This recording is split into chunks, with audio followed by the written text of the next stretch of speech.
তো বন্ধুরা, মুসুর ডালের বড়া তো আমরা অনেকেই খেয়েছি, কিন্তু এটাও মুসুর ডালের বড়া, কিন্তু একটু অন্যভাবে। এটা হচ্ছে নারকেল দিয়ে মুসুর ডালের বড়া, সঙ্গে একটু কারি পাতাও আছে। তো চলুন ঝটপট করে দেখে নিই। নমস্কার, কেমন আছেন সবাই? আর এর মধ্যবিত্ত গৃহবধূ চ্যানেলে সকলকে স্বাগত জানাই। এই যে বেটে নিয়েছি আমি মুসুরির ডাল।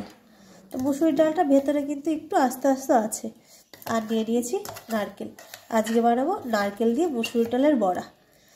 আর দেবো একটু কারি পাতা। টেস্টটা কিন্তু দারুণ হয়। নিরামিষ দিনে অবশ্যই কিন্তু এটা ট্রাই করতে পারেন। তো চলুন, ডালটা কিন্তু আমি বেটে নিয়েছি। 1 ঘন্টাও ভিজাইনি, আমি এটা 15 মিনিট মতো ভিজিয়ে বেটে নিয়েছি। এবারে এই যে নিয়ে নিলাম বেশ কতগুলো কারি পাতা।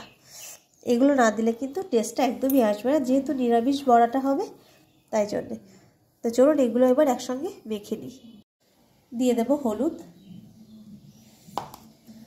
দিয়ে দেব স্বাদ মতো লবণ, এবার দিয়ে দিলাম চিনি। তো চলুন সবগুলোকে এবার সুন্দর করে মেখে নিই।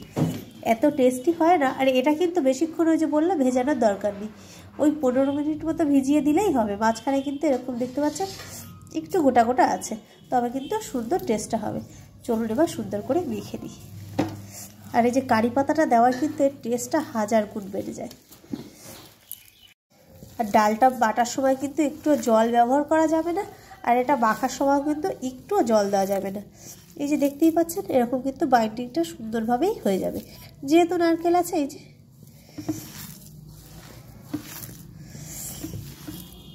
তো চলুন, মাখাটা কিন্তু আমাদের অলমোস্ট কমপ্লিট হয়ে গেছে।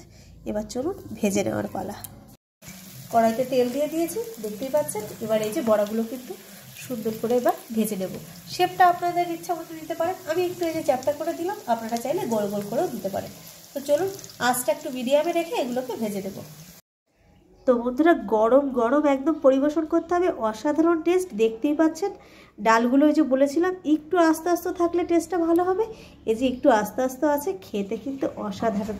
তো চলুন মুসুরির ডাল আর নারকেল কারি পাতা দিয়ে এই দারুণ স্বাদের বড়াটি আপনারাও বানিয়ে ফেলুন। আজকের মতো এটুকুই। আবার একটা নতুন রেসিপি নিয়ে আপনাদের সামনে চলে আসবো। টাটা।